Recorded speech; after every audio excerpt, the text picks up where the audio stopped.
हामिदन व मुसल्लियन अम्मा बाद। मोहतरम नाज़रीन,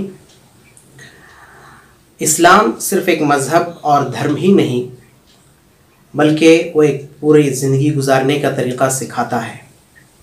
हम रोज़ाना जो काम करते हैं, अगर उन कामों को हमारे प्यारे रसूल सल्लल्लाहु अलैहि वसल्लम के बताए हुए तरीक़े के मुताबिक करेंगे तो हमारा वो काम भी हो जाता है और एक सुन्नत अदा होने की वजह से हमें उस काम पर अजर और सवाब भी मिलता है।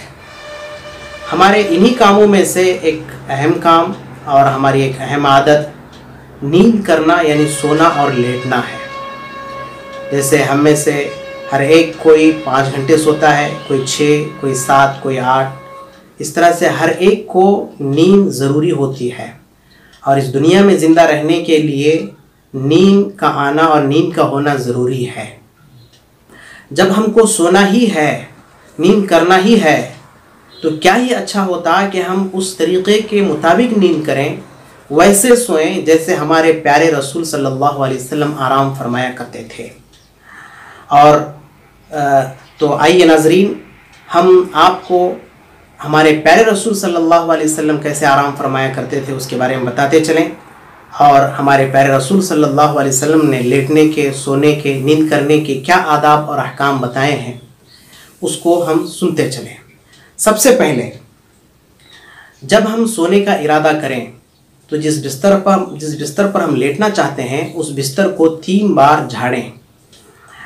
मुस्लिम शरीफ की हदीस है कि हो सकता है उस बिस्तर में कोई तकलीफ़ पहुंचाने वाला कीड़ा मकोड़ा हो, जैसे सांप है, बिच्छू है, बगैर झाड़े हुए या जिसको हम अपनी ज़ुबान में झटकाना कहते हैं, बगैर झटकाए हुए अगर बिस्तर पर लेट जाएं तो वो हमको तकलीफ़ पहुंचाए। और एक दूसरी बात हदीस में ये भी कही गई है कि हो सकता है उस बिस्तर को किसी दूसरे आदमी ने यूज़ किया होगा। आजकल साइंस ये कहती है कि जब कोई आदमी बिस्तर पर लेटता है, सुबह को उठता है तो उसके जिस्म से कुछ सेल्स और जरासीम गिर जाते हैं। अब कोई दूसरा आदमी उस पर आकर लेटता है तो उसके जरासीम उसके जिस्म को लगकर नुकसान पहुंचा सकते हैं। जो हमारे नबी सल्लल्लाहु अलैहि वसल्लम ने 1400 साल पहले ही हमको ये बता दिया है कि बिस्तर को झाड़ कर सोएं। सबसे पहला अदब। नंबर 2, इब्ने माजा में हज़रत जाबिर रज़ी अल्लाह तआला अन्हु से हदीस मनक़ूल है कि आप सल्लल्लाहु अलैहि वसल्लम ने बात इरशाद फरमाई कि रात को सोने से पहले इस्मिद सुरमा अपनी आँखों में लगा कर सोएं। इससे क्या होता है, आपकी आँखों की रोशनी बढ़ेगी और इसी तरह आँखों की जो बीमारियाँ वो दूर होंगी। और अगर आपके बाल वगैरह झड़ते हैं तो सुरमा लगाने की वजह से इंशाअल्लाह बाल भी झड़ना बंद हो जाएंगे।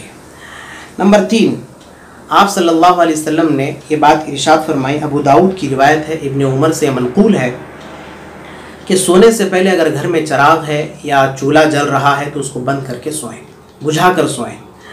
आजकल के माहौल में चिराग और चूल्हे का कोई ज़्यादा तस्वुर नहीं है, देहातों में ये चीज़ होती है तो सिलेंडर है हमारे यहाँ और इसी तरह से गैस है, हीटर है, गीज़र है। जब आप रात को सो रहे हो तो ये तमाम चीज़ें ऑफ़ करके सो जाएं।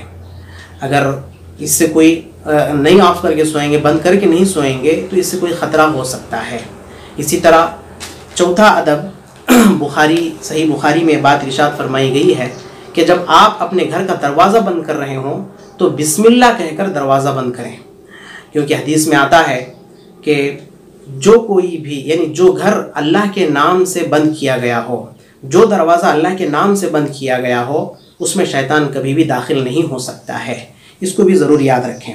नंबर 5, घर में पीने के बर्तन होते हैं, घड़े होते हैं, टैंक होती है, बोतल होते हैं और इसी तरह से सालन बनाई हुई हांडी होती है, बर्तन होते हैं। उन तमाम को भी ढक कर सोएं, बंद करके सोएं, ताकि कोई गलत चीज़, कीड़ा मकोड़ा या कोई दूसरी चीज़, ये तकलीफ़ देने वाली चीज़ उसमें न गिरे। ये भी अदब में से है।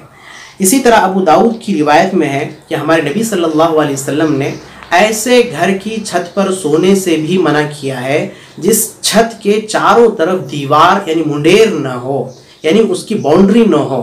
क्योंकि इसके बारे में आप सल्लल्लाहु अलैहि वसल्लम ने बात इरशाद फरमाई, अगर कोई आदमी ऐसी छत पर सोता है, फिर ऐसी छत पर सोता है तो अल्लाह ताला जिन फरिश्तों को हमारी हिफाजत के लिए लगाया है वो फरिश्तों की जिम्मेदारी हट जाती है, ख़त्म हो जाती है। फिर अगर कोई नुकसान पहुंचता है तो वो खुद उसका ज़िम्मेदार होगा।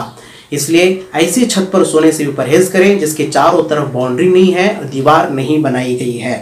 इसी तरह सोने से पहले अपना लुंगी है, अपना लिबास है, अच्छी तरह से बांध कर, अच्छी तरह से उसको बांध कर सोएं ताकि सतर खुले ना।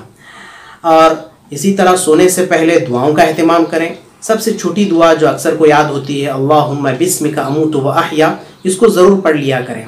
इसके अलावा ये भी सुन्नत है कि सोने से पहले आयतल कुर्सी पढ़ें और सूरे बकरा की जो दुआएं हैं आमन रसूल उसको पढ़ें और कुल अल्लाह 3 बार, कुल औज़ु बिरब्बिल फलक 3 बार, कुल औज़ु बिरब्बिन नास 3 बार और कुल या अय्युहल काफ़िरून 1 बार पढ़कर अपने ऊपर दम कर लें।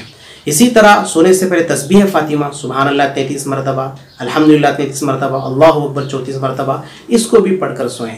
इंशाल्लाह इसके पढ़ने से सुन्नतें भी अदा हो जाएंगी और आपको इसका अजर व सवाब भी मिलेगा। नंबर 9, अबू दाऊद की रिवायत में है कि हमारे नबी अकरम सल्लल्लाहु अलैहि वसल्लम सोने से पहले भी मिसवाक करते और अपने सिरहाने यानी तकिए के बाजू में मिसवाक रखकर सोते और जैसे ही सुबह को उठते तो पहले मिसवाक फरमाया करते थे। लेकिन आजकल हमारा मामला तो अलग ही हो गया है कि हम लोग मोबाइल वगैरह अपने तकिए के बाजू में रखकर सोते हैं। मिसवाक का रिवाज ही ख़त्म हो गया है, इसलिए इस रिवाज को भी डालने की ज़रूरत है, इस सुन्नत को भी ज़िंदा करने की ज़रूरत है। अब जो आखिरी बात है, सोने में हमारे नबी का तरीक़ा क्या था, यानी लेटने में हमारे नबी किस तरह लेटा करते थे। हदीस में आता है कि हमारे नबी अकरम सल्लल्लाहु अलैहि वसल्लम दाहिनी करवट लेटते थे और अपना सीधा हाथ सीधी करवट लेटते थे, सीधा हाथ अपने सीधे रुखसार पर रखकर क़िबले की तरफ चेहरा करके आराम फरमाया करते थे। सही बुखारी में हदीस नंबर 69 में बात इरशाद फरमाई गई है, अनिल बरा इब्न आज़िब रज़ियल्लाहु अन्हु क़ाल कान रसूलुल्लाह सल्लल्लाहु अलैहि वसल्लम इज़ा आवा इला फ़िराशिही नाम अला शिक़्क़िहिल अयमन, यानी दाहिनी करवट लेटकर हमारे नबी आराम फरमाया करते थे। ऐसा सोने का फ़ायदा क्या है नाज़रीन? ऐसे सोने की वजह से दिल पर वज़न कम होता है। जब दिल पर वज़न कम होता है तो हार्ट अटैक के चांसेस कम हो जाते हैं। इसी तरह हमारा मैदे पर, हमारा जो मैदा है, मैदे पर भी वज़न कम पड़ता है। उस वज़न कम पड़ने की वजह से मैदे का हाजमा सही रहता है और जब हाजमा सही रहता है तो पेट की तमाम बीमारियां दूर हो जाती हैं और पेट की कोई बीमारी नहीं होती है। इसके बजाय अगर कोई औंधा लेट कर सोता है, इन पेट और सीना ज़मीन पर लगा कर सोता है, तो इसके बारे में हमारे प्यारे रसूल सल्लल्लाहु अलैहि वसल्लम ने बात इरशाद फरमाई, ये औंधा लेट कर सोना ये जहन्नमियों का तरीक़ा है, ये शैतान का तरीक़ा है और अल्लाह रब्बुल इज़्ज़त इसे बिल्कुल पसंद नहीं फरमाता है। अल्लाह ताला हमें अमल की तौफ़ीक़ अता फरमाए।